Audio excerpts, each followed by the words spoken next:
Vice President JD Vance, thank you so much for sitting down with us. Of course. I want to start with, this morning the FBI says a gunman targeted an ICE facility in Dallas.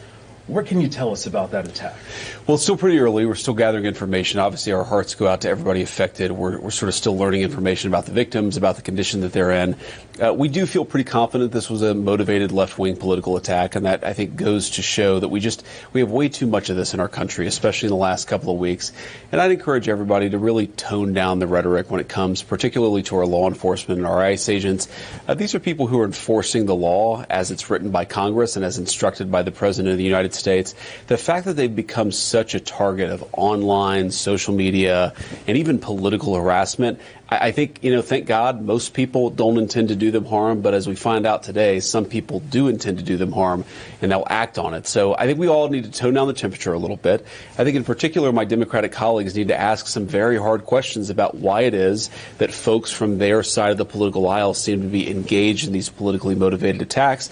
And I think it's important for them to look in the mirror and say, wait a minute. Can we look in the mirror? Can we actually take some steps to police some of the violent rhetoric on our own side? Because unless they do, I fear stuff like that, this is going to keep on happening.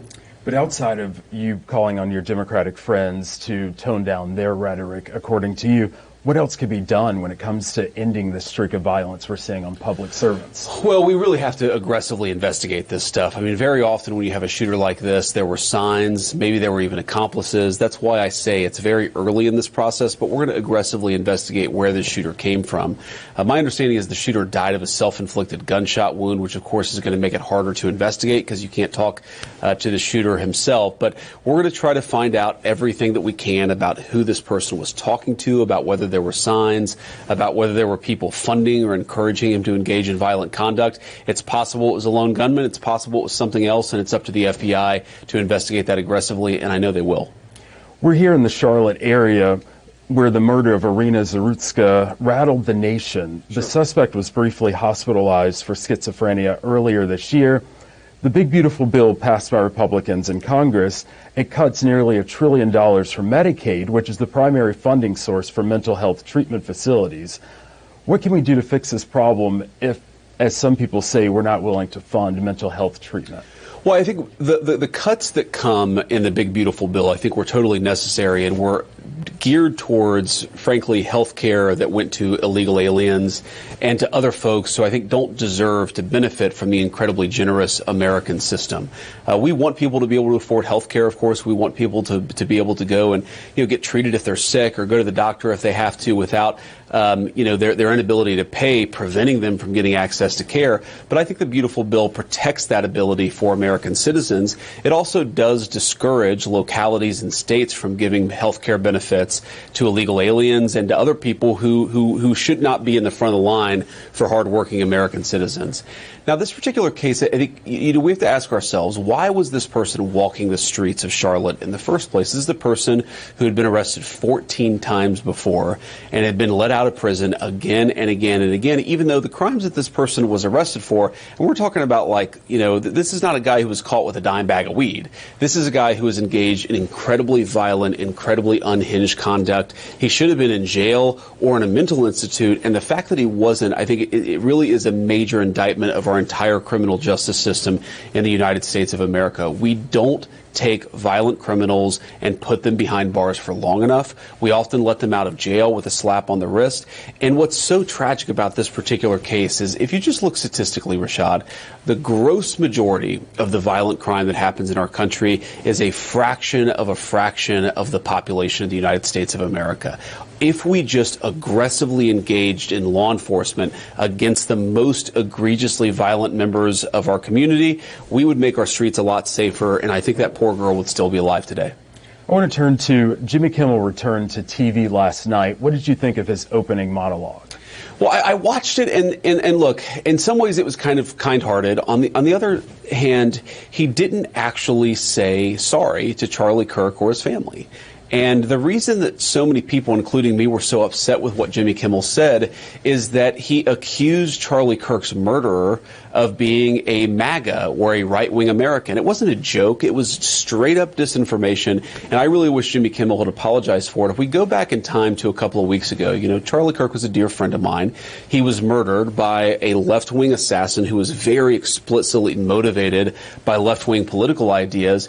That happens, and then you blame the very people who are praying and holding vigils and mourning Charlie Kirk's death. You say this assassin came from your part of the country and not use it as an opportunity to look in the mirror and say, why do we have so much left-wing political violence in the United States of America right now? And again, this is not, if you go back in our history, you've had periods where you've had political violence. Sometimes it's been right-wing, sometimes it's been left-wing. The particular type of political violence we have in the United States of America in 2025 is disproportionately left-wing. That's not an indictment of every Democrat in America. It's not an indictment of most Democrats in America. What it is a reflection and a piece of information that we should all use to turn down the rhetoric a little bit and to send a message that, look, if you don't agree with Donald Trump's immigration policies, that's fine. But when you dox and harass and attack the ICE agents who are enforcing those immigration policies, you've gone too far and you are part of the political violence problem.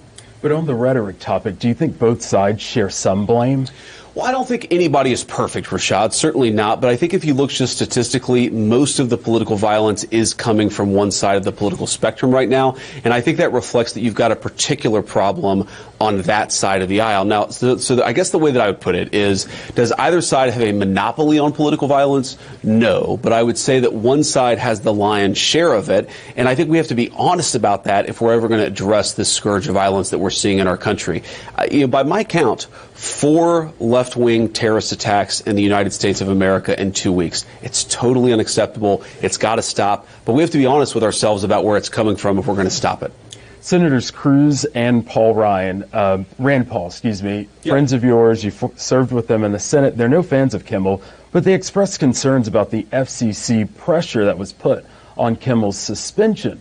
So turning that question around, what would you say if a Democrat administration had an FCC chairman that put pressure to put a TV host that they don't like off the air? What would you say to that? So let me say a couple of things, Reshad. First of all, Kimmel was taken off the air because he had low ratings, because the late night talk show host model is not doing particularly well. And let's be honest, because he had become so politically unhinged that I think he wasn't particularly funny. Now, the FCC chairman, Brendan Carr, put out a couple of tweets, but the government took no action. We did literally nothing to try to take Jimmy Kimmel off the air. We believe in free speech. We also believe in the right of a television station or a network to cancel somebody because of low ratings.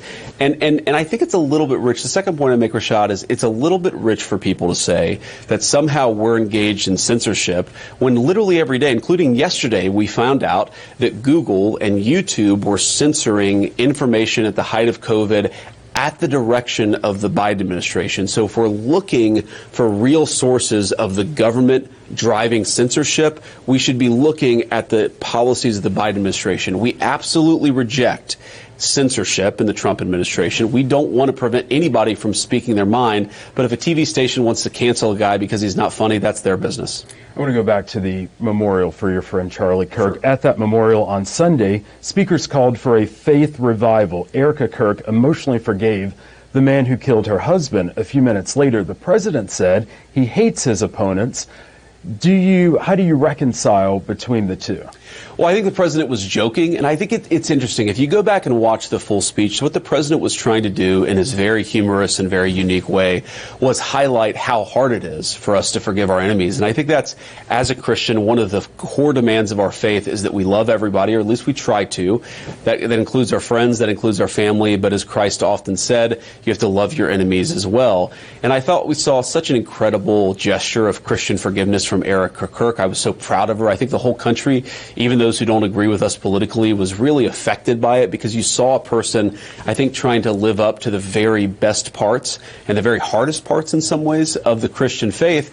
And then I thought the president, in his very humorous way, highlighted that it's kind of hard, actually, to forgive your enemies. It's kind of hard when people attack you and criticize you and even commit acts of violence against you. It's hard to engage in that act of forgiveness. I think if you watch the president's comments, he was highlighting that real difficulty. I don't think that he was saying we should hate our enemies. I think what he was saying is Christ's commandment to love our enemies is very tough. Actually, it's tough to live up to in practice, but we still have to try.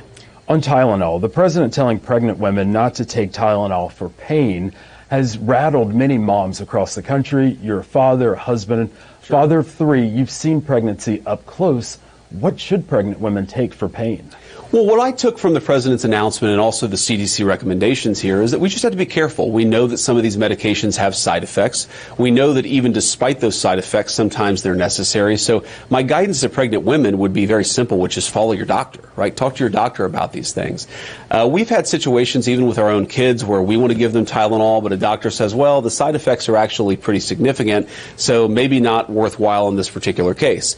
Maybe if you're talking about a case of very high fever, of course, you're going to have to take something to deal with that. So I really think it's case by case. But if you zoom out a little bit, the fundamental argument that the CDC is making, that Bobby Kennedy is making, is that these drugs do have side effects. And we've got to follow the science wherever it leads. And, you know, in some cases, that means that we should probably be a little bit more careful with some of these medications. I think being a little bit more mindful of these medication side effects is a good thing for everybody. But ultimately, whether you should take something is very context specific. And that's why I think you should lean on your doctor. On the subject of doctors, Sure. Senator Bill Cassidy, doctor, Republican senator from Louisiana, he disagrees with you on this, and he says that there needs to be more evidence when it comes to the president's argument. Well, I think that Bill Cassidy, if the argument is let's come up with more evidence and let's do more science, then I'm absolutely on board with that, because I think that, you know, this is how science actually works, is you engage in studies and you refine and you have a hypothesis, and slowly over time you learn more and more. I think that what Bobby Kennedy is saying, what the president is saying, is that if you look at the evidence we have right now, it's pretty clear that Tylenol has some side effects. Some of those are not even controversial. Some of them are maybe a little bit more controversial. But what we ought to be doing is doing the science, following the evidence, and being honest with people about the side effects that are out there. I mean, Reshad, I've seen TikTok videos of, you know, pregnant women who are, I guess, are on the left side of the political spectrum, and they say, well, Donald Trump says I shouldn't take Tylenol, so I'm going to take a lot of Tylenol. Well, look, every doctor in the world will tell you that if you take too much Tylenol, it can cause stomach problems, it can cause liver problems. Let's just be sensitive to the actual side effects of these medications, and let's follow the science. That's exactly what the president and the Secretary of Health is doing. Hurricane Helene devastated eastern North Carolina 1 year ago this week. The administration said it wants to cut red tape to help. But Governor Stein here in North Carolina, he's saying that the administration has created more red tape and there's still millions of dollars to go out to people devastated by that hurricane. Why hasn't that money been distributed? So what the governor said is, first of all, I know about a week and a half ago he had a good call with the President of the United States to talk about how to get more money more quickly into these areas. Obviously, we love the state of North Carolina. We are heartbroken by all the tragedy and the loss of property, of course, the loss of life in some cases. So we want to be as helpful as we possibly can.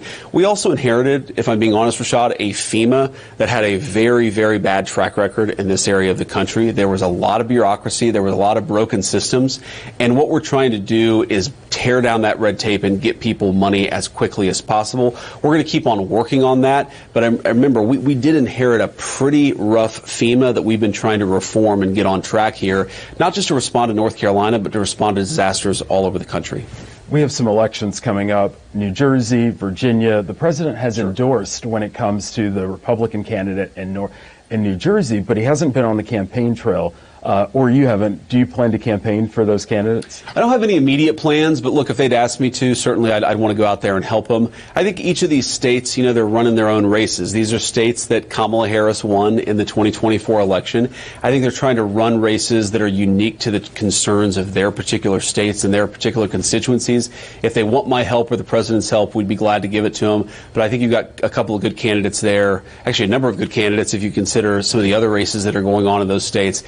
we wish them the best. We hope they do well, and we'll see how the voters ultimately decide. All right. And as we wrap up, speaking of elections, you've been asked this multiple times, but when it comes to 2028, what are your thoughts on running for president, and do you believe you are going to carry the MAGA agenda?